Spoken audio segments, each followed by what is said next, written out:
Gravando. Então tá. Então, assim, ó, não se esqueçam de uma questão importante, tá? Além da parte essa aí que eu vou passar, com os indicadores, com parâmetros, para vocês fazerem uma análise, né, dos resultados que vocês obtiveram, também seria interessante vocês estudarem a parte teórica, que vai cair no mínimo 4 questões teóricas, né? E a prova vai ser dividida dessa forma, tá? 2 pontos para a parte teórica, tá? 4 pontos para o trabalho que vocês fizeram durante a semana e 4 pontos da análise que vocês vão fazer hoje à noite. Então, hoje à noite, vocês têm 6 pontos em avaliação. Vocês têm os 2 pontos da parte teórica e os 4 pontos da análise que vocês vão fazer. E mais os 4 pontos que vocês já devem ter feito, já deve estar pronto, vocês devem estar terminando, que é a planilha que eu encaminhei na segunda e que vocês estão elaborando. Entenderam? Sim. Sim. Ficou claro, então? Uhum. Tá? A prova provavelmente vai começar um pouquinho mais tarde hoje, tá? Porque tem uma reunião, acho que vai começar lá, acho que 7 ou 7h15, mas isso eu defino com vocês. Se começar um pouquinho mais tarde, eu dou mais tempo. Essa prova é diferente das outras, tá? A prova provavelmente ela vai ter no máximo 2 horas de duração, no máximo, nem isso. Né? 1 hora para vocês fazerem a parte de análise, né? 1 hora, 1h15, e o resto para responderem as questões teóricas. Tá? Novamente, vou mandar por e-mail essas questões teóricas, pelo e-mail institucional de vocês. Aí vocês têm que depositar vocês têm que depositar isso no Moodle. Eu já abri uma pasta no Moodle para vocês depositarem essas planilhas que vocês já fizeram, sim ou não? Ainda não, do da prova, você não tem. Não, professor, ainda não. Terminada a nossa conversa aqui, a primeira coisa que eu vou abrir o Moodle e abrir uma pasta para vocês depositarem já esse material de vocês aí, as planilhas, os indicadores, né? E vocês ficam mais tranquilos e ganham tempo. Entenderam? Tá, eu não vou receber. Teve uma aluna que me mandou por e-mail. Eu não vou receber por e-mail, é por Moodle. O depósito tem que ser nessa pasta, né? No local da prova do Moodle. Até vou dar uma olhada, tem certeza. Não abri ainda, então tá bom. Se eu não abrir, eu vou abrir para vocês essa pasta para vocês depositarem, ok? Então, para quem chegou um pouco mais tarde, repetindo, a folhinha que eu vou dar para vocês é uma folhinha um pouquinho diferente daquela do setor de aviação. Eu vou estabelecer parâmetros, né? Parâmetros que vocês devem comparar com os resultados que vocês obtiveram nos indicadores, no balanço patrimonial e no DRE. Tá? A partir desse parâmetro, vocês vão dizer, olha, a empresa está dentro, não está dentro do parâmetro ideal lá do setor, da atividade, do momento em que a economia está, assim por diante.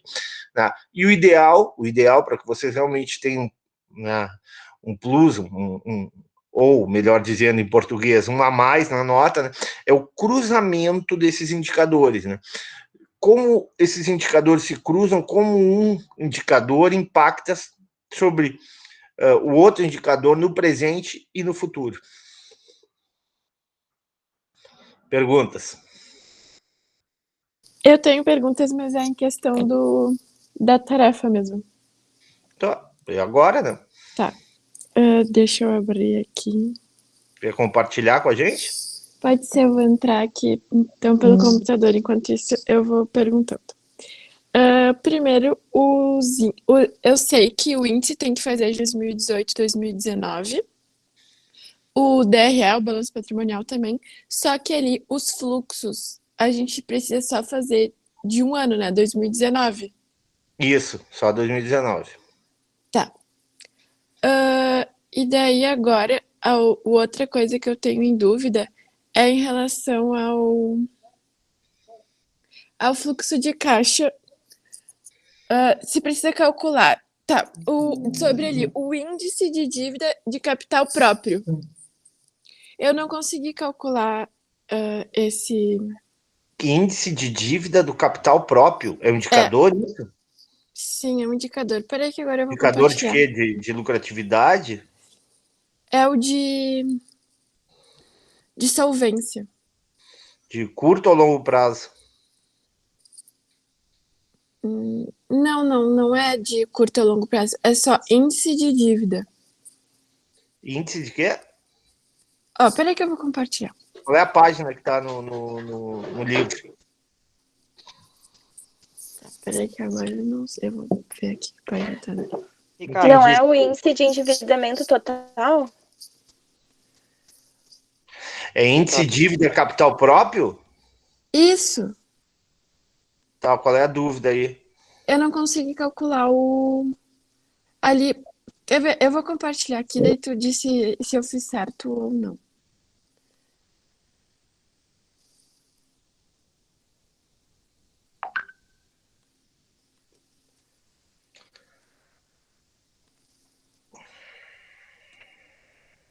Avisa aí quando tiver vendo. Ok. Deixa eu botar os óculos aqui. Fala, qual é a... Tá, daí aqui, ó. Eu calculei ali solvência de o. longo prazo, né? Tu tá falando de solvência. Todo mundo sabe o que é solvência, né? Sim, Ou não? Sim, sim, eu O sei. que é solvência? Vocês traduziriam solvência? é a capacidade de se manter no mercado de forma saudável. Perfeito, é isso aí, né? Perfeito, ótima definição. Vamos lá. Tá, Que daí que- no caso aqui, pra mim, deu esses resultados aqui, que eu peguei zero. Eu calculei o patrimônio líquido, né? Que eu peguei 1 menos esse aqui. Índice dívida, capital próprio, é isso? E É a dívida total na empresa, né? que é isso aqui. Dividido pelo total do patrimônio líquido. Que daí é 1 menos 0,43, isso? Deixa eu ver aqui. Só um pouquinho. Bom, o valor eu não posso te dar porque é prova, né? Sim. Mas só um pouquinho. Mas é 1 menos o valor. 1,43? É, Aqui tá 0,076, né? sim. Tá no menos 1 aqui, tu tá Tá elevado na... no menos 1, né? Tá. não consegui tirar da fórmula ali É, desse. tu arruma isso aí, tá? Tá, fala. Tá, então é isso. Tu tem que pegar 1 menos o valor do endividamento total. O quê? O índice de dívida? Ali pra dividir. Não, tu pode deixar em vezes. Simplesmente tu vai dividir a dívida total pelo total do patrimônio líquido. Aí tu vai ter, sei lá, 0,40 vezes, 0,70 vezes. Não precisa. Onde é que tá um menos que Não, é que eu calculei aqui esse 1 menos. no, Vai diminuir. no livro não fala em um menos, né? O índice de dívida capital próprio é simplesmente a dívida total dividido pelo total do patrimônio líquido. Aí o que tu vai ter? Vamos supor que tu tenha 0,4. Significa o seguinte, do teu patrimônio líquido, tá? Considerando todos os valores que tu tem no patrimônio líquido, para cada R$ 1 de patrimônio líquido tem 40 centavos de dívida. É essa análise. Tá, entendi. Tá. Eu pego o valor que eu achei aqui e divido pelo patrimônio líquido que tá aqui. Tá. Ah, eu sei o que tu tá falando, tá? O 1 menos é o seguinte. O menos é para achar o capital, porque eu vi aqui agora, estou vendo aqui o livro, né? Porque diz assim: a pedreira tem 0,28 de capital de terceiros para cada um de ativo. Assim, existe 0,72 de patrimônio líquido para cada 0,28 de dívida. Um menos é o seguinte, né? Para tu chegar ao total do patrimônio líquido, tu vai diminuir. Aliás, para tu chegar ao total de dívida, né? Tu vai pegar 1 menos. Não, peraí. Assim, 0,72 de patrimônio líquido.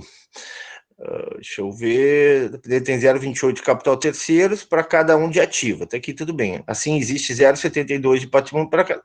Não precisa fazer esse um menos, já vai direto. O 0,28 é a dívida total, tá? Tá. 0,28 para cada um de ativo. O 0,72 de patrimônio líquido, aí sim, aí tu vai fazer um menos. Tu vai pegar o 1, que é o patrimônio líquido, e vai tirar o capital de terceiros. Ó, tá? O 0,28 para cada um de ativos. Esse aí tá tranquilo? Sim, esse aí, mas esses valores tu tá vendo ali no livro, né? Os valores do livro. É os valores que tu vai fazer no mesmo raciocínio para a planilha que tu tá calculando, ok? Tá, aham. Tudo bem, até aí tá. Aí não tem problema, né? 0,28 de um total de R$ 1 de ativo, tá? Aí tu vai botar na dívida total 0,28. E depois tem, como é que tu vai achar o 0,72, que é o total do patrimônio líquido? Tu vai pegar 1, tá? Que é o total do ativo, menos 0,28. O que é o 0,28? É o capital de terceiros. Se tu tirar o 0,28 do 1, vai sobrar o capital próprio da empresa, não o capital de terceiros, que é 0,72. Então, fica... Eu tô olhando isso na página 64 do livro, tá? Aí tu vai ficar assim, ó. 1 menos 0,28 vai ser 0,72. Aí tu vai fazer a razão, que é dívida total dividido pelo total do patrimônio líquido da seguinte forma. Dívida total é 0,28, de 1 do ativo. E o total do patrimônio líquido é 0,72 de 1 do ativo total, que vai dar 0,39 no livro. Tá, 0,39 vezes. Mas o que é esse 0,72? Como é que tu obteve esse 0,72? Porque tu tirou do total do ativo aquilo que é dívida de terceiros. 0,21. Tirando o que é dívida de terceiros, vai sobrar o capital próprio. Tá. Deu mesmo? Entendi. Entendeu mesmo? Sim, eu fui acompanhando aqui no livro junto contigo. Entendi. Tá, só mais uma. Que é essa aqui, olha. Eu consigo calcular o índice preço-venda, preço-lucro, só que esse índice de mercado, de valor de mercado pelo ou contábil. Índice de valor de mercado está enunciado, né? Não, mas esse aqui, ó. Índice valor de mercado, vamos lá. Índice valor de mercado. É o valor da ação dividido pelo número de ação. Isso, tu tem. Eu dei o número de ações e dei o valor da ação, não dei? Deu. Dá para calcular o valor de mercado. Ah, tá. Não precisa calcular nada por fora disso? Não. Ah, tá. É só pegar... E o valor contábil, como é que tu acha o valor contábil? O valor contábil não é o patrimônio líquido dividido pelo número de ações? E aí, pessoal, me ajudem se eu não estou errando. Não quero errar na resposta.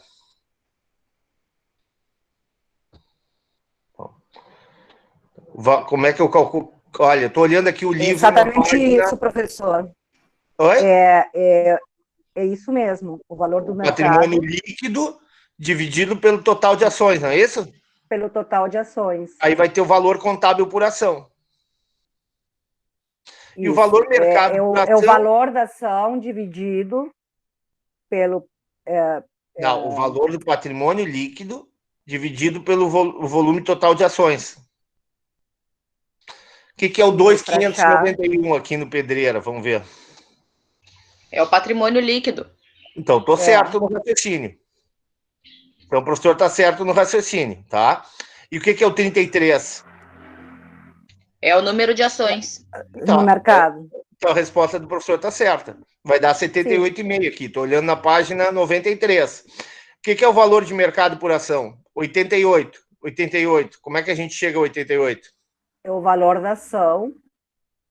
É o valor da ação que o senhor colocou no enunciado, que 50 Pronto. no caso do... Acho. É 50 Calculou. dividido o patrimônio líquido dividido pelos 10 milhões, no caso. 10, né? Porque está tudo em milhões de reais, né? Isso. É isso aí. Entendeu, Vitória? Entendi, sim, aham. Entendi. Ok, próximo. Valeu, guria. Fala, Só fala, uma fala. pergunta. Ali eu calculei fontes e uso de caixa. Como que eu sei que tem alguma forma, por exemplo, de eu comprovar se fechou esse valor com alguma das outras tabelas que eu fiz? Por exemplo, se eu pegar aqui no balanço patrimonial, aqui aumentou R$ 100. É E o por meu. aí. É isso aí que tu tem que chegar. Aí tu comprova que tá certo. A diferença é 100, não é? Ah, Aqui é tá. a diferença. Essa aqui, né? É isso aí. Eu cheguei. Claro. Tá. Então eram essas minhas dúvidas. E daí, por Valeu. exemplo, mais uma pergunta. Tu deu ali na prova já, essa que tu enviou, pra gente calcular pra gente analisar os indicadores e tal. Vitória, só antes, deixa ali mostrar uma coisa para vocês, Tá, tá? peraí. Volta lá. Mas fala, vai falando. Eu já analisei todos. Comparei os indicadores e tal. Depois aí é só eu colocar tudo na situação atual que tu vai mandar da empresa. É, os parâmetros, né? A Qual? análise. Agora o teu papel como administradora, né?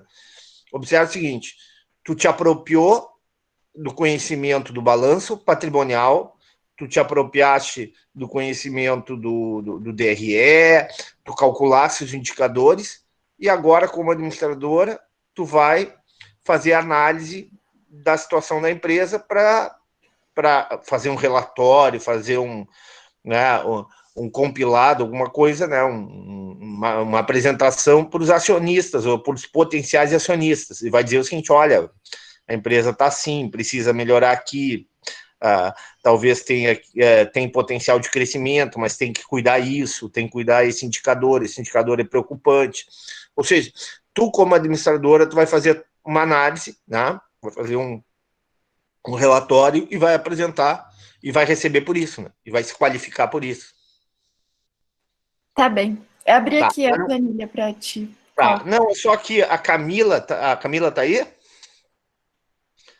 Sim, tô aqui. Acho que foi tu que falaste, não foi? Sobre a contas a receber. Não tem muito aqui, ó, aumentou. Aqui até tem, né? Aumentou o caixa, né? Sim. Se aumentou o caixa, em tese, deveria reduzir o estoque e deveria reduzir as contas a receber. Concordam ou não? Eu que falei sobre isso. No caso, contas a receber até diminuiu, né, Camila? Sim, mas os estoques aumentaram, né? Aumentaram muito, né? Aí, sim, se a gente fosse, a Camila até sugeriu professor, altera isso. Eu avaliei, né? Achei que ia gerar ainda, Ia dar já muita tinha gerado confusão. aquele negócio. Oi? Ia dar muita confusão. Ia dar mais confusão. Então, mas valeu a observação da Camila aqui, né?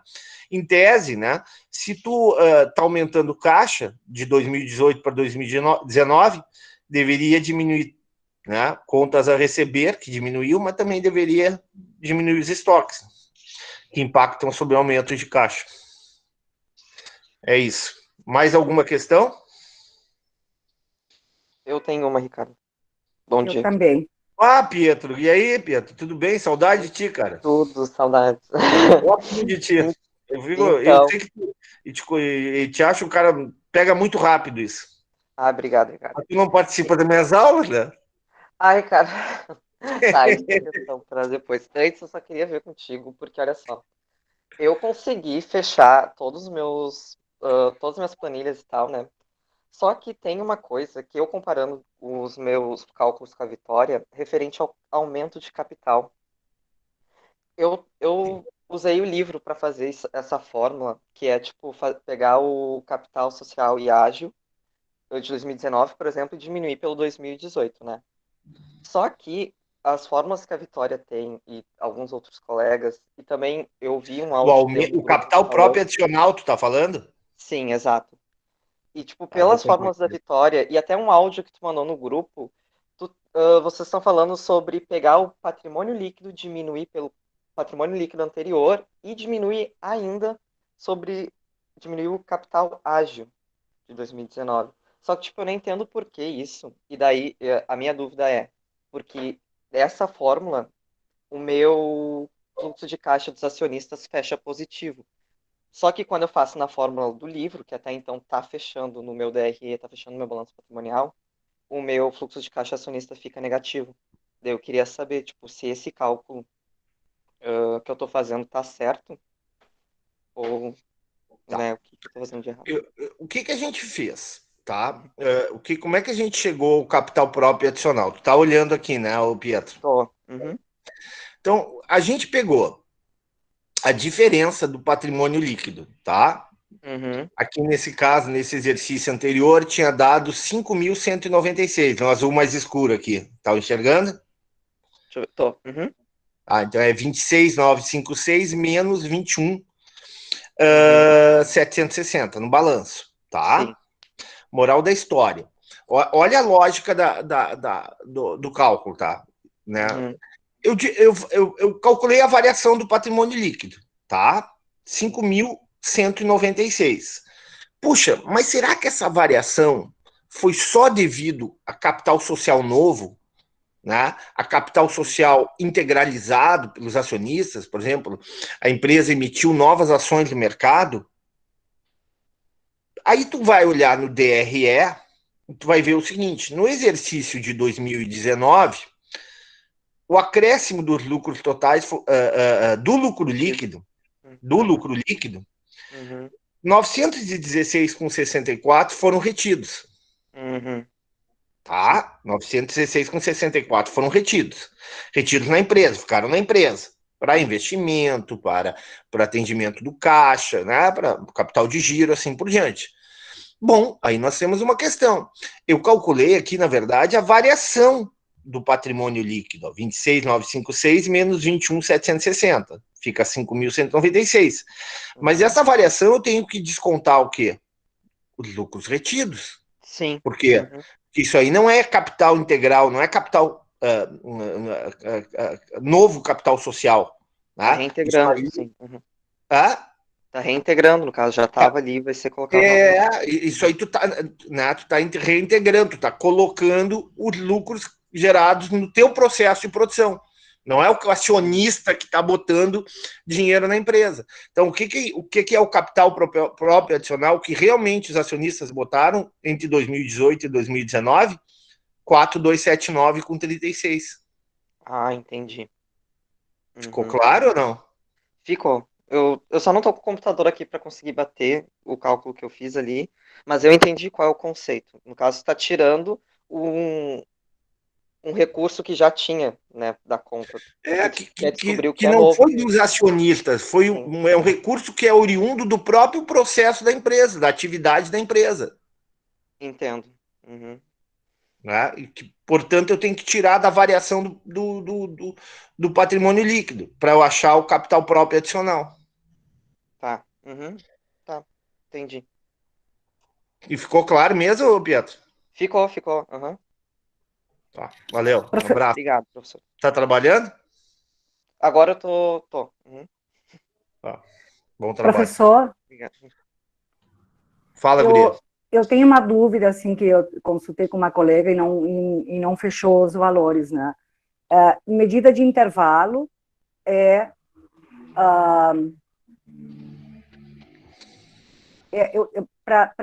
Só um pouquinho, deixa eu formular bem a minha pergunta. Eu peguei os custos operacionais médios e dividi por 365. Medida de intervalo é índice de solvência? É, De curto ou longo prazo? de curto prazo. Tá, o que tem medida de intervalo? Tá. Os custos médios operacionais diários, eu fiz o cálculo do custo da mercadoria vendida, Isso. menos a depreciação, menos os juros. Aí depois, então, eu dividi, agora Não esqueci a sei, fórmula. não, vamos dar uma olhadinha nisso. Vamos lá olhar com calma. Aqui, medida de intervalo é o ativo circulante dividido. Ó, tô na página.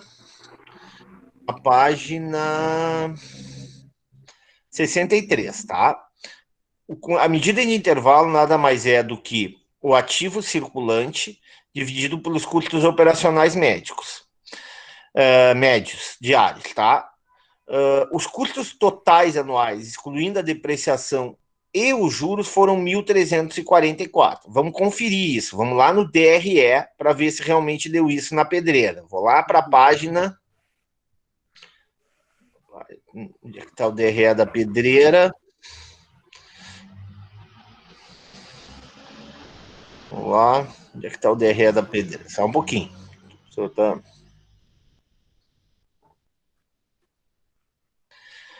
1.344, DRE da pedreira.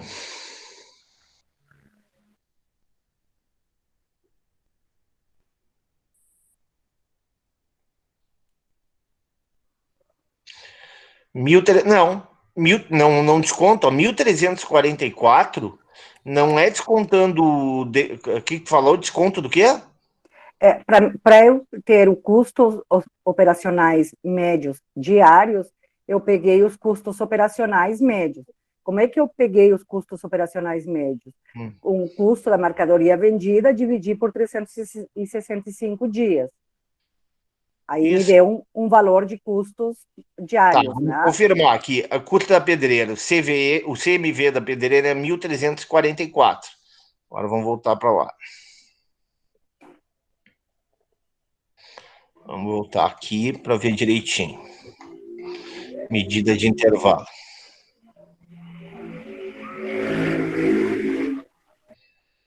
Vamos aqui, medida de intervalo. Outros índices de caixa. Ó, é isso aí. CMV dividido por 375. Isso. Só que o meu valor, ele não fecha com essa colega, né? Então, queria só confirmar. O jeito que eu fiz foi esse, né? Ativo circulante dividido esse pelo cálculo CMV, que eu fiz do custo pelo médio. Pelo CMV dividido por 365 dias. Não foi pelo CMV, foi pelo CMV menos Não, tá errado. os juros. É só CMV. É que eu escutei a aula facultativa. Bom, tudo bem. Eu estou olhando agora com detalhe, revisando com vocês. E olha o livro ali. No livro 1344 é o CMV. Não é o CMV menos depreciação, menos juros. Alguém quer me ajudar nisso, confirmando? Ô, Ricardo, lembra que eu te comentei até essa questão também, eu levei para ti no Whats, que tinha ficado confuso, porque no livro dizia uma coisa, teoricamente, e na aula... O Ricardo disse outra, o Ricardo interpretou Exatamente. de outra. Perfeito, o professor está corrigindo. O professor é muito franco com vocês. O professor está aprendendo também, entendeu? É uma luta todo dia para fechar, né? Então o CMV eu tenho que dividir por 365, isso, é isso. Entendeu? É isso aí. Então não tem que diminuir nem juros, nem depreciação. Tá, é o pedido do livro, indo pelo livro. Ok. O que tem que diminuir os juros e a depreciação são os custos totais, que no caso são as vendas, as vendas, o CMV, a depreciação e os juros, né, Ricardo, eu acho. Eu não sei o que tu tá falando agora, de que índice tu tá falando. Aí sim dá os custos totais médios, no caso. Só um pouquinho, vamos ver que índice tu tá falando. Olha aqui, eu vou parar a apresentação, vou compartilhar com vocês o livro direto.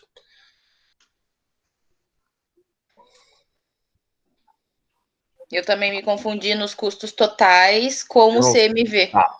Vocês estão enxergando o livro? Sim. Tá, a medida de intervalo aqui, ó, o 1344 que eu estou mostrando para vocês, é o CMV. Tá? É o ativo circulante dividido por 1344 pelo número de dias, que vai dar 368.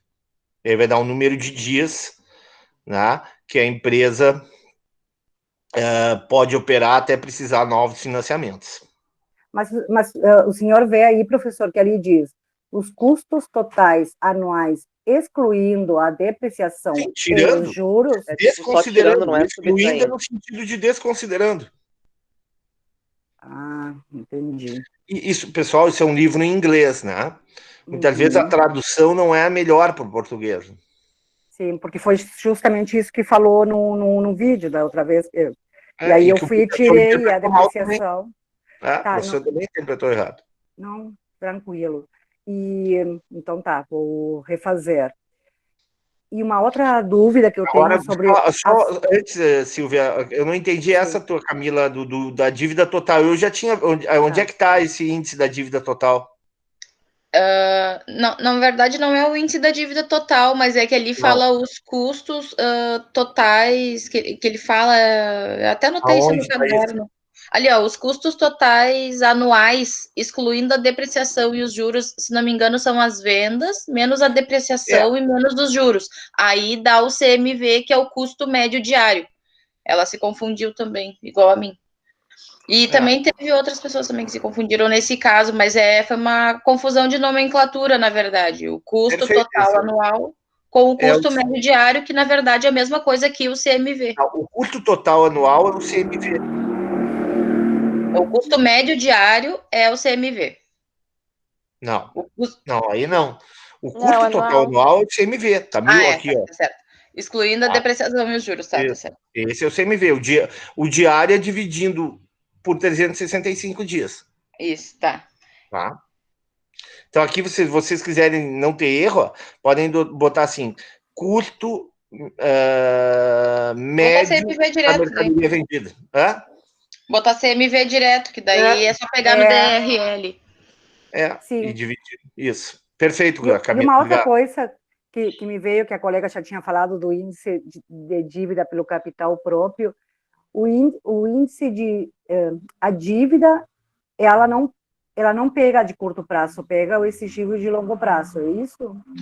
Geralmente, dívida é o longo prazo, né? Financiamentos. Né? Dívida, longo prazo, tá. E eu tenho mais uma dúvida, professor, sobre fontes e uso de caixa. Eu fiz o meu balanço, eu fiz padronizado e unificado, tudo num só, né, para facilitar. E no caso do caixa, eu tinha colocado ele como uso. Esse aqui, fontes e uso de caixa? Sim. Porque ele tinha aumentado, né? E como ele é um ativo... Fontes e uso. Faz aquela regrinha de bolo. O que a gente falou da regrinha de bolo lá? Qual era a regrinha? O aumento do ativo é uso. Peraí, vamos ver. Qual é a regrinha de bolo por fonte de uso de caixa? Vou ver onde é que está aqui, ver se eu acho aqui no livro. Só que quando eu coloquei lá na planilha de fontes e uso de caixa, se eu coloco no uso, não dá, daria menos 100, né? E no caso tem que ser 100 positivos, né? É que tu tem que tomar cuidado, que deu esse erro para mim também, que o caixa, ele é 100 e o caixa tu não considera em fontes e uso, porque tu tá... O caixa, o caixa é o uso, o caixa é o que tu tá querendo descobrir, daí quando tu põe o caixa, ele vai dar exatamente o número negativo daquele que tu quer saber, entende? Entendi. Não vai dar certo mesmo. Perfeito, boa observação. Onde é que tá então, aqui, aquela regrinha que vocês podem, para não, na hora... Eu tenho aqui, aumento do ativo, diminuição do passivo e uso. Diminuição do ativo, aumento do passivo e fonte. É fonte, exatamente. Tá, mas e daí como é que fica lá no fontes de uso de caixa? Eu coloquei o caixa. É esse aqui que tu tá vendo? Ou antes desse? Eu acho que é esse aqui. É esse caixa que tu tá falando aqui? Esse demonstrativo? Não. Esse aí a gente não vai... Não... É esse aqui? É um antes, professor. É o antes desse, É o né? antes. Só um pouquinho. Se eu acho aqui. É esse aqui. Tá, fala. Isso. Então o caixa não entra. O caixa é o que tu quer ver, né? Tu quer ver justamente quanto variou, né? Para fechar, né? Olha aqui, ó. Se eu tenho aqui. Fontes e uso de caixa. O caixa não vai entrar, inclusive para tu fechar o resultado, para ver se realmente aumentou. Quanto é que aumentou aqui? É 100, né? É. A diferença tem que dar igual a 100 para tu para tu fechar aí esse demonstrativo. Uhum. E uma outra coisa que eu fiquei na dúvida, eu terminei fazendo ontem, refazendo, é a questão, eu coloquei, por exemplo, em uso de caixas, máquinas e equipamentos, que era a variação do total, né? Por exemplo, no exercício tem máquinas, Sim, isso equipamentos, tudo aqui é marcas e variação. patentes. Tá aqui, aquisições do ativo imobilizado líquido, é a variação, né? Uhum. Bom, acho que é isso. Mais alguma questão? Eu queria perguntar uma coisa, só que na verdade eu e o Pietro a gente está debatendo desde ontem, só que eu não sei até que ponto o senhor consegue, tipo, me responder. É o seguinte, professor, ali, quando a gente faz o cálculo dos indicadores, a gente percebe que alguns indicadores vão dar negativo, né? E daí a gente estava assim, conversando pelo que a gente pesquisou na internet e com base nas respostas do livro, geralmente a gente coloca a cada R$ 1, tantos por cento indica que o indicador ou está positivo ou está negativo. Qual foi a minha linha de raciocínio? Eu pensei o seguinte, se eu, por exemplo, zerei um indicador de caixa, quer dizer o seguinte, que eu estou gerando caixa apenas para pagar as contas da empresa, entendeu? E daí, pesquisando na internet e indo além, eu achei essa resposta, e daí eu vou até compartilhar para os colegas. Dizia assim, ó, que quando o índice é igual a zero, quer dizer que eu alcancei uma liquidez correspondente a zero, quer dizer um equilíbrio. Só que a margem de lucratividade da empresa é capaz de honrar todas as suas obrigações. Então, a empresa, no caso, ela não teria uma margem de lucratividade tão alta, mas ao mesmo tempo... Lucratividade? Diz Não, assim... a primeira parte eu entendi, né? Significa que a empresa está gerando caixa só para atender as necessidades, né? As obrigações, que foi a minha linha de raciocínio. Por um lado é raciocínio. bom, né? Porque dinheiro no caixa não gera rendimento para a empresa. Concorda? Sim. Tá, vai a segunda parte agora. Daí dizia o seguinte, ó, alcançar uma liquidez igual a zero significa equilíbrio. A empresa não tem uma margem de lucratividade no curto prazo, mas é capaz de honrar com todas as suas obrigações. Eu não entendi essa margem de lucratividade. Não, ele só tá completando o que tá falando que não vai ter lucro mesmo, Ricardo. Que, tipo assim, só tá gerando recurso para pagar mesmo, entende? Que ele não vai ter nenhum ganho. É isso que tá falando. Tipo, ele só tá complementando o que ele já disse, na minha interpretação. Para mim, em outras palavras, eu gostei mais da explicação da primeira parte ali, tá bem legal, né? Assim, caixa alto não significa empresa eficiente, né, pessoal? O caixa é uma medida, tu tá falando do índice de caixa aí? Não, eu peguei como exemplo o índice de caixa, eu não... Esse eu acho que é o índice de caixa. Eu peguei como exemplo o índice de caixa porque, para mim, fica mais fácil eu visualizar, entendeu? E eu interpretar essa questão do caixa, assim, mas tem outros indicadores que eu que zeraram, enfim. Onde é que Vitória, quando você diz que zerou, é quando dá 0, alguma coisa, é isso? É abaixo de 1, né? Isso mesmo. E daí eu analisei, assim, eu formulei essa linha de raciocínio, assim, para mim. O índice de caixa é mais ou menos isso. O passivo circulante, o que é? As tuas obrigações de curto prazo, né? Se esse índice deu 0, significa que tu tem, como tu falaste, tem o caixa necessário para atender aquilo que precisa. Bom, aí, novamente, nós vamos entrar nessa questão. Dependendo... Bom, mas a empresa pode ter... Aí que vai a análise de vocês, a capacidade de vocês. Mas de repente a empresa pode ter uma dívidas ou despesas não previstas, entendeu? Que podem, o ideal seria talvez aumentar um pouquinho esse índice de caixa ou não, né? A empresa, né, trabalha de forma eficiente, né, a otimizar os seus recursos, ou seja, utilizar os seus ganhos e investir, né, os seus recursos em locais, em elementos, em itens que vão aumentar a sua capacidade de produção, vão potencializar o seu lucro, né? Vão potencializar as suas vendas, assim por diante. É esse o raciocínio? Não, tá certo, eu entendi. Outra coisa, Ricardo, que eu fiquei pensando também, quando eu fui calcular o meu giro de estoque, deu negativo, né? E daí eu fiquei pensando, e até analisando, assim, com outras disciplinas que eu vi, geralmente, e até tu sempre comenta, geralmente quando tu tem um volume muito alto de estoque, ele não tem um giro, assim, né? Deu negativo o giro de estoque? E daí ele... Quanto é que deu o teu giro de estoque? Meu giro de estoque deu menos 1,68 vezes. Uhum. E daí eu fiquei pensando. Você vê, como é que vai dar negativo se tem dois valores positivos aqui? Tá, eu não sei, depois eu posso revisar meu cálculo. Porque Mas é o CMV dividido por estoque. Alguém já fez esse cálculo aí? Eu fiz. Eu vou dar uma olhada. Eu fiz, não deu Qual é o negativo indicador? também. Qual é o indicador? é o giro de estoque. O giro de estoque para mim giro- deu positivo. Giro de estoque para mim deu positivo também. Deu positivo também. Ele diminuiu em 2019. Depois eu vou revisar, porque daí eu fiquei pensando se dá. Giro de estoque negativo, eu fiquei meio. Como é que a empresa vai ter um giro de estoque negativo? Isso é uma empresa super eficiente, né? Isso foi isso que eu pensei. Chegou o estoque na loja já foi.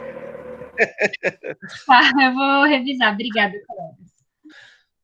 O giro é um dividido pelo outro, né? É o custo, tá aqui, ó, tá na tela aí. É o CMV dividido pelo estoque.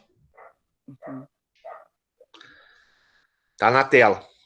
Mais alguma questão?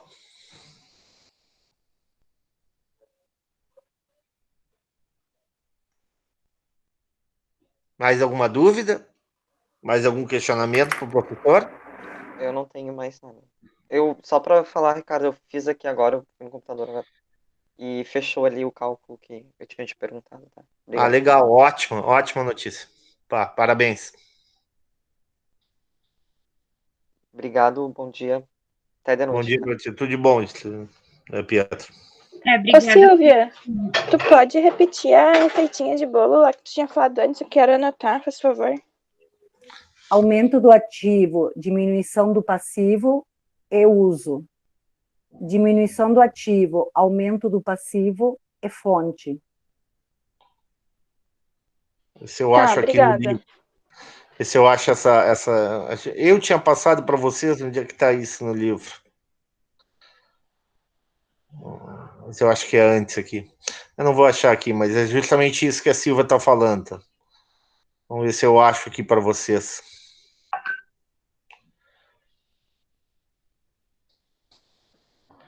Aqui não vou achar. Mas é isso aí.